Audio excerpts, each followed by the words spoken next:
welcome the writer, director, composer of this film, John Carpenter.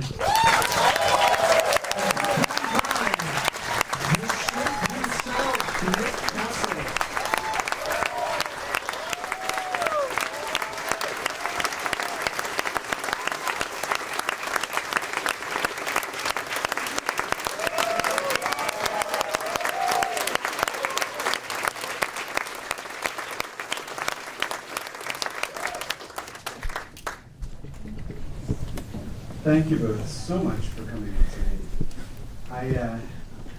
I find it so wonderful to see two people who met in college, still have a friendship after all these years. You've worked together on films, and I'm curious if you'll take us back to how you guys met, how you guys formed this lasting bond leading up to Halloween.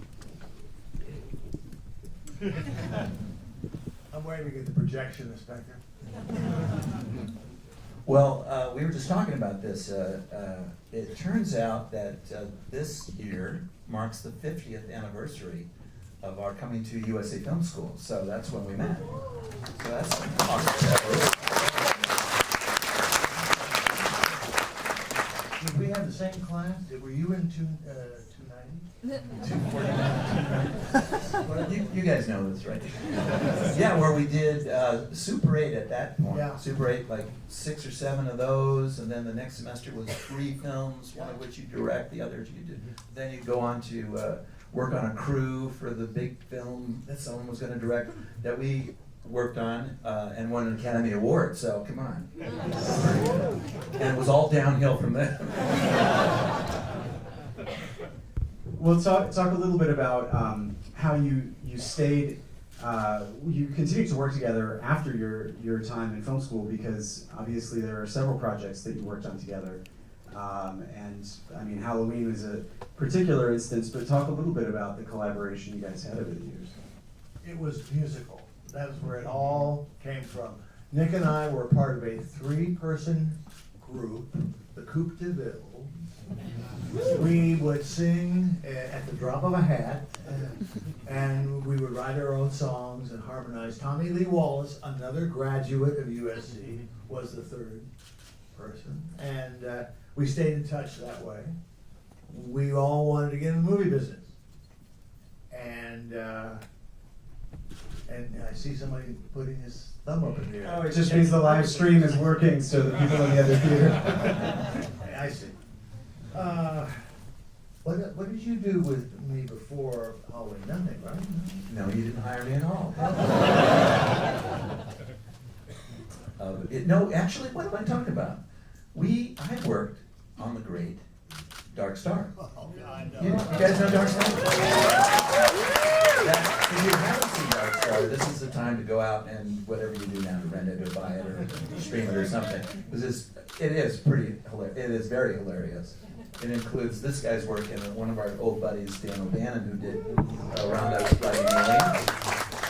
And I was the beach ball monster in that one, which I'm sure prefigured this whole idea I think of so. wearing rubber. Yeah.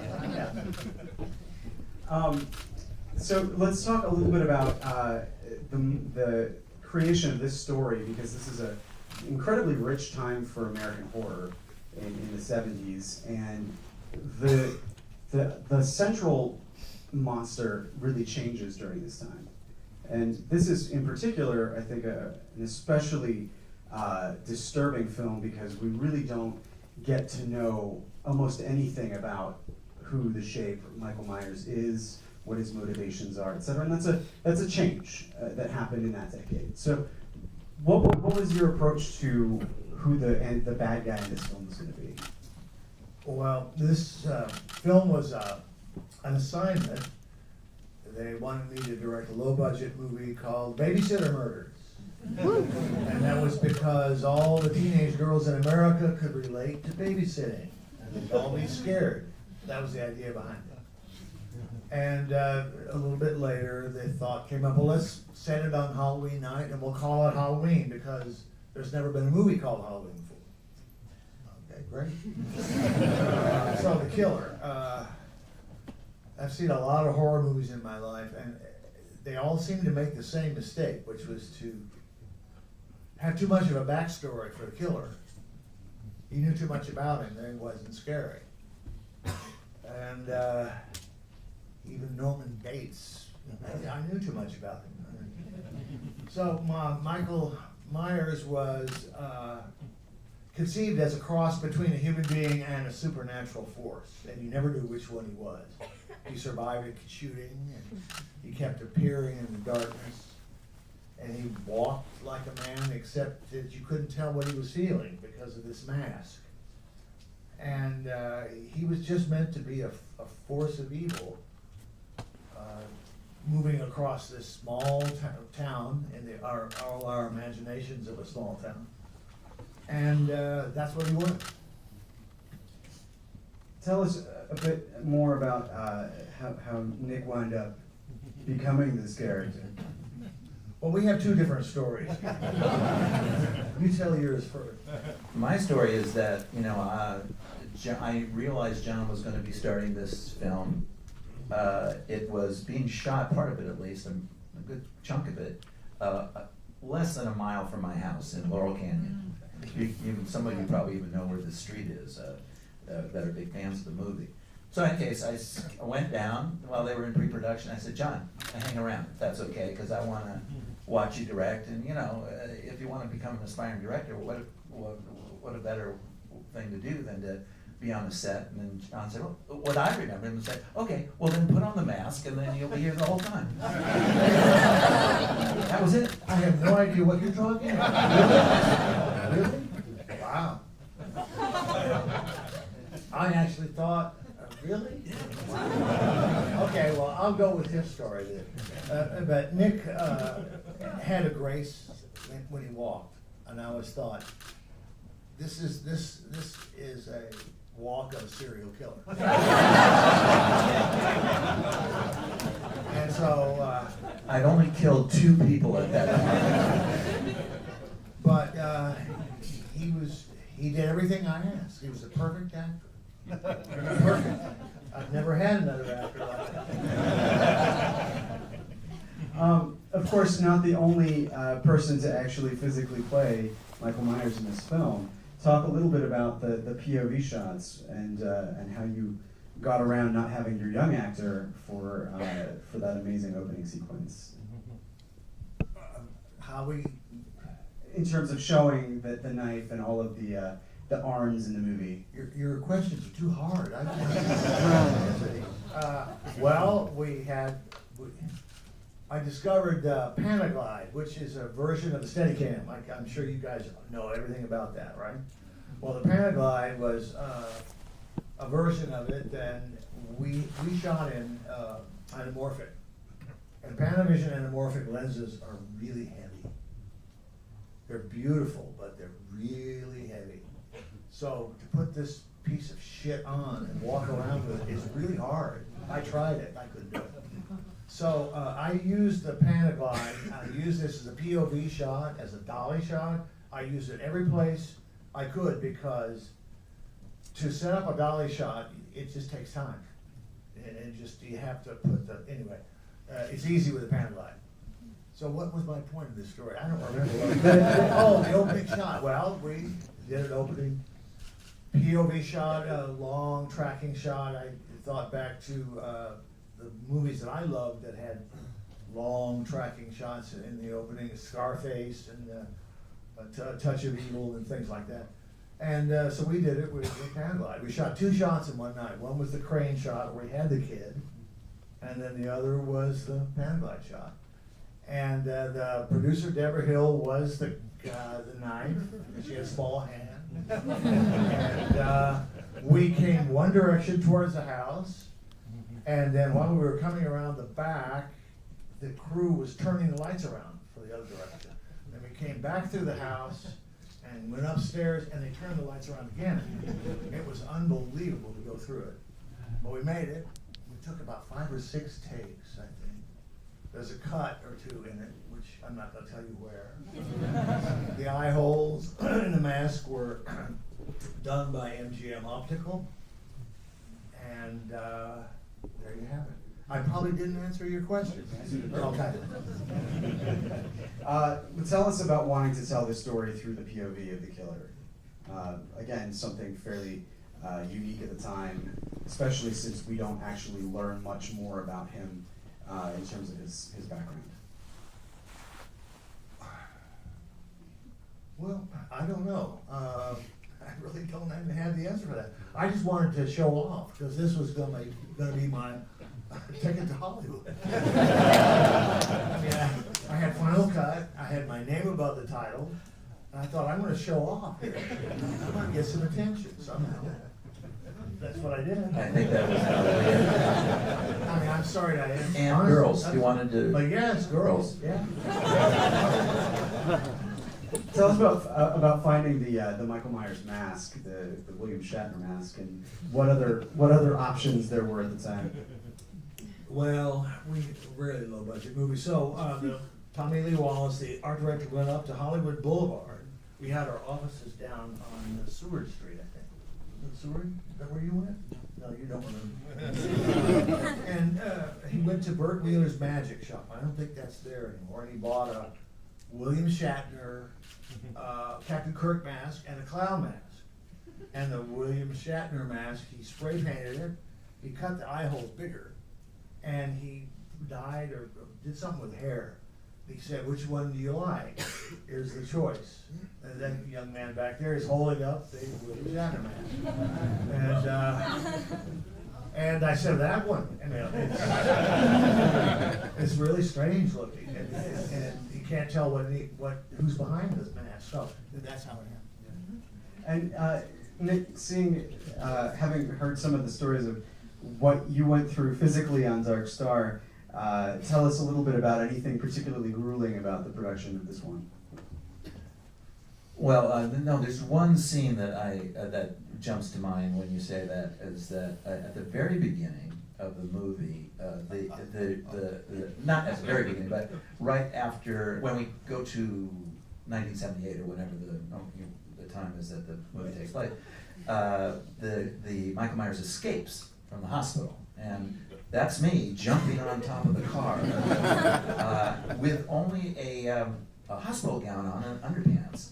And I remember distinctly, it was like 3 or 4 in the morning, Los Angeles, on a cold night in LA, and I didn't know that the next thing John was going to say before action was, "Start the water cannons." So whatever that thing they used to make the water come down, and it was ice cold, and it hit me like icicles.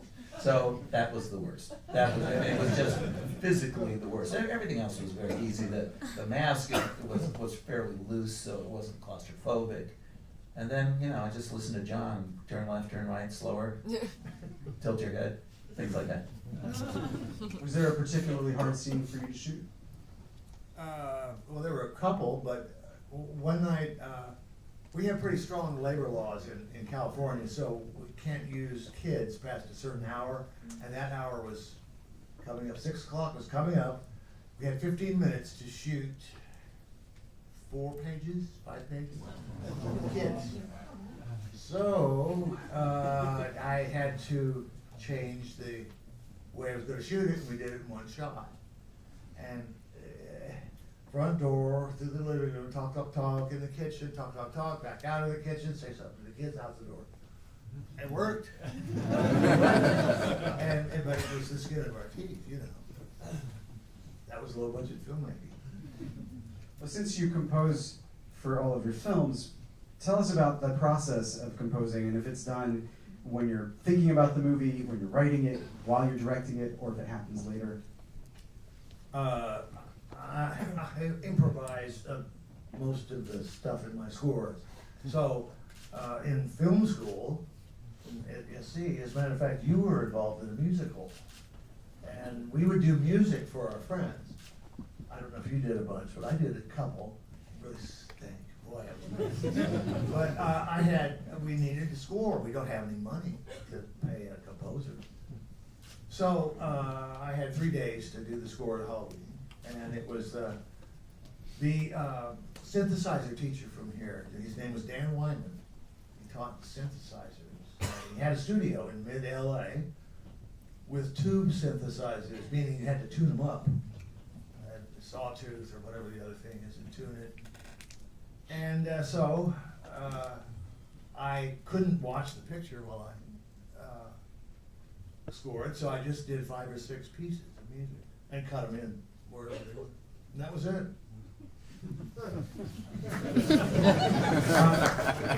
And it's one of the AFI's 50 best scores in the history of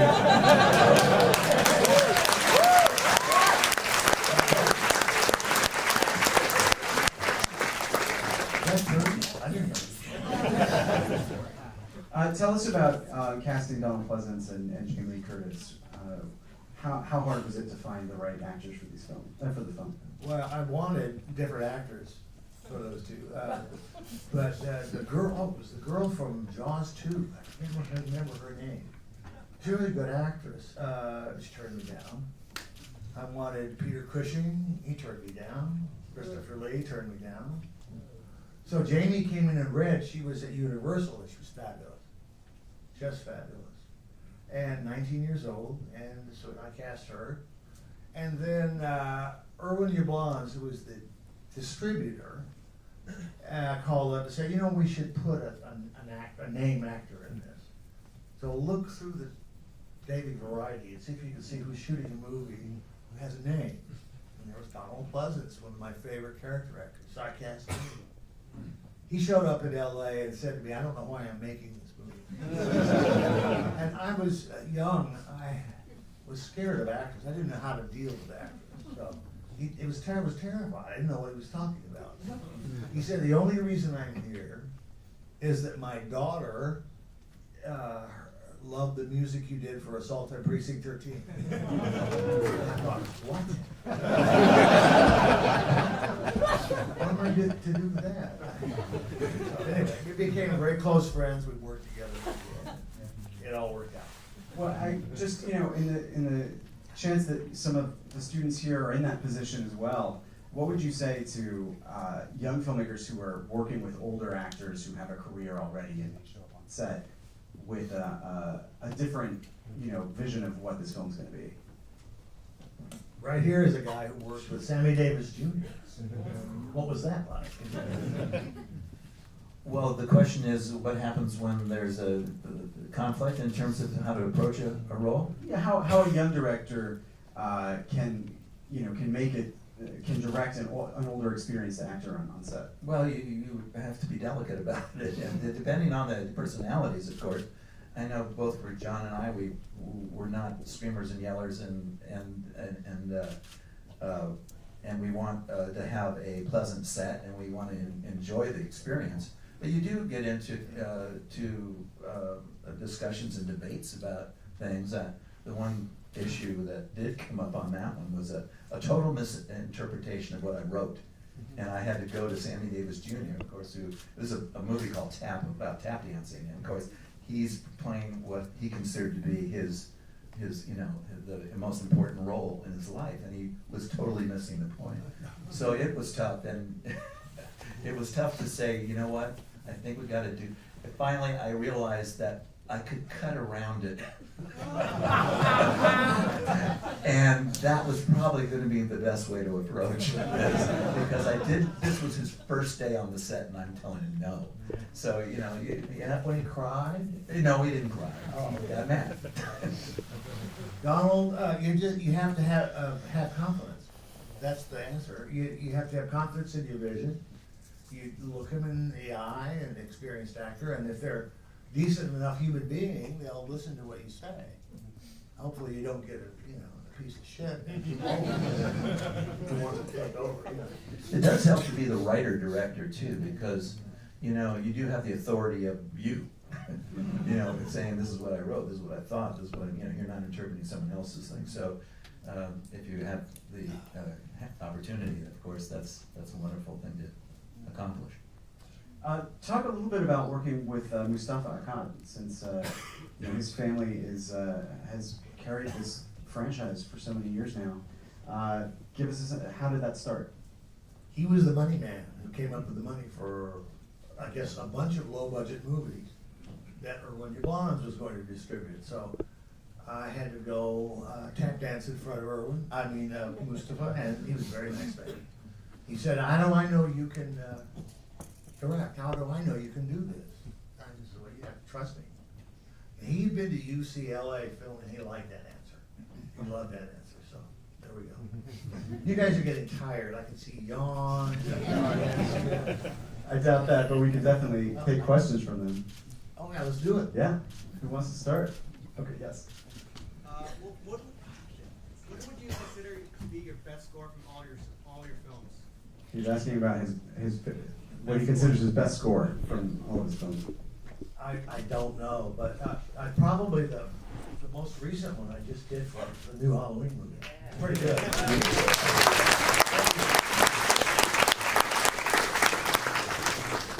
Yes.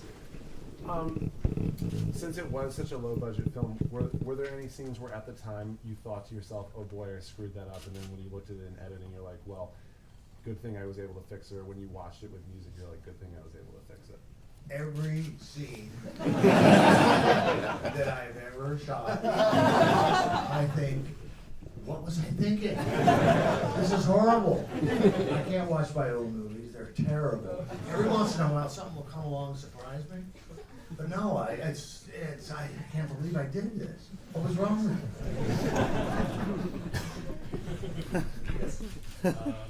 Is there an aspect from horror movies from the 70s and 80s that you guys missed from modern day horror movies? Anything from the 70s and 80s horror films that they miss in contemporary art? No. 70s was a sort of good time, but not such a good time. There were some bad movies made in the 70s. Wow. Best move on. Yes, thank you. I was just curious, thinking about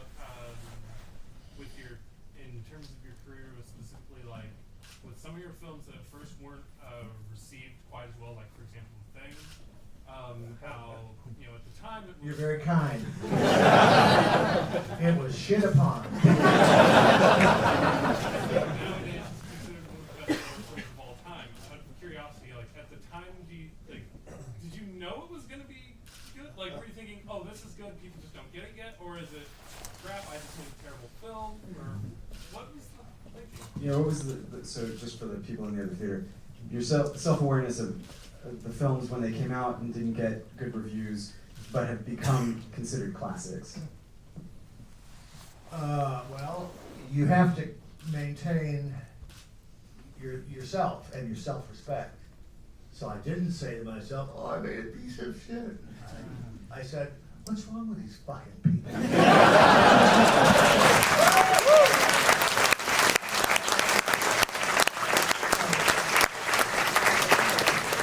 I've always thought that. I've always gotten bad reviews. I mean, it's unbelievable, some of the reviews. Unbelievable. And Halloween got bad reviews in the beginning. So, but you have to maintain yourself. You can't dive down that hole of self-hatred. So that's what I did. But it is the scariest moment of your life, that when the movie releases. I remember you telling me actually for a while, I don't know if it was Halloween or Escape from New York. I said, "What are you going to do when the release on the day of the release? Are you going to go to the movies?" And he said, "I'm getting out of town. Are you kidding?" It's a scary moment. Do you ever have a movie you cared about that didn't go big, or? Yes, all of them. You're the one with the hits. Well, wait a minute. Now that's not true. You did a movie with the talk show girl. Ellen DeGeneres. Bring that up. She even jokes about that movie. Because they wouldn't hire me to do that. They would never hire me to do it. That movie just did not work. No, that's why I went and hid after that one. The More You Can Fly. I thought that was a pretty good movie. Yeah. The Last Starfighter. Come on.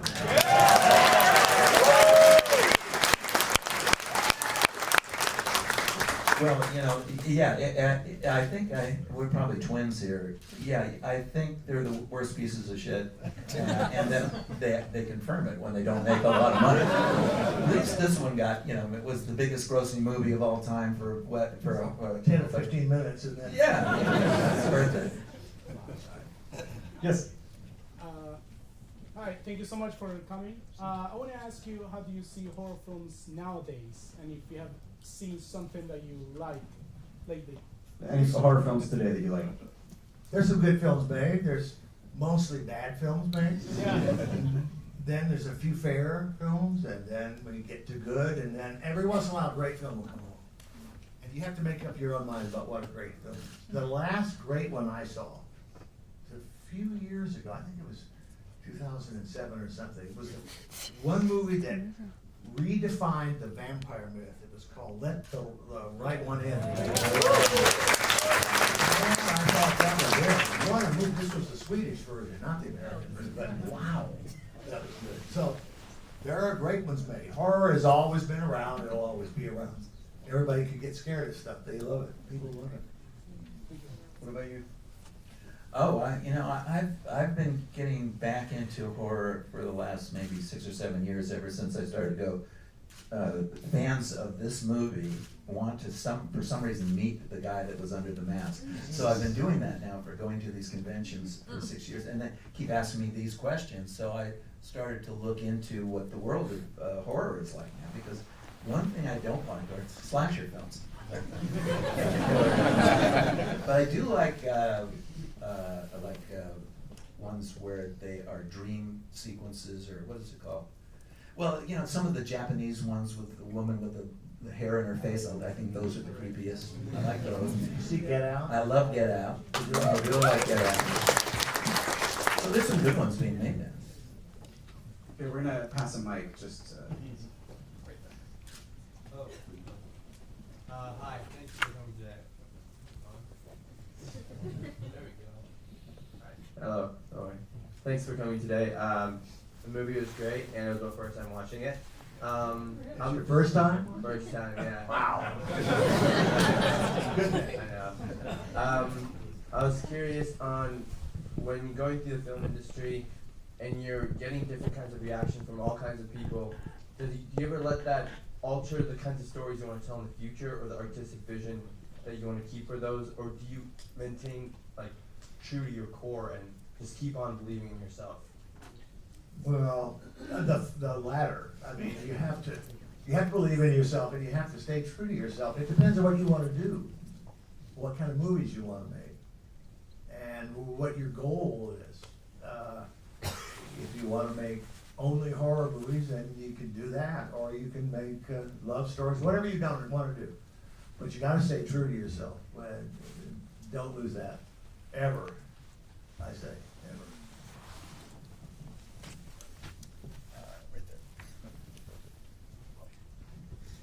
ever. Can you talk more about Bronco Billy and sort of that timeline and, you know? Okay, I can tell you a little bit about that. There was another student here named John Longenecker, who fancied himself a producer. Now, there was no such word in the USC lexicon at that point for a producer. You were a production manager. But he said, no, I'm a producer, and I'm going to get the best students that I know to be part of a movie that I will produce. And he chose myself, John, Jim Rokos, and him. And Trace Johnston at the very beginning. The people that had done the best, that he thought did the best work previous to that. So he was decided to make a super group, a super team. So we all got together in a room with no script. We all got together in a room and threw around ideas for a couple days. Came up with an idea. The one that came up with the general premise was Jim Rokos, he got to be the director. It was a strange shoot. This was 480. You guys know what 480 is? Yeah. So we went off and shot it, and it was kind of like whoever got to the set first put the camera where they wanted it. It was not, it was, one of those participatory democracy kind of things that I think no one was happy with, but it strangely enough all kind of worked. Yeah. And the dean of the cinema department then was named Bernard Cantor. And he came after we won the Academy Award, the movie won, and then next day he brought the Oscar to the cinema department in a paper bag. He opened it up so we could see it, and then closed it right back up. Actually, they did not want to, they had another movie, Trace Johnson's movie, as a matter of fact, as the one that they wanted to promote for Academy consideration. And the same producer, John Longnecker, went out and raised the money to blow it up, to do a new mix, and did everything to actually get the movie to the screen. So he got his own. He got an award as well for the crew. Yes.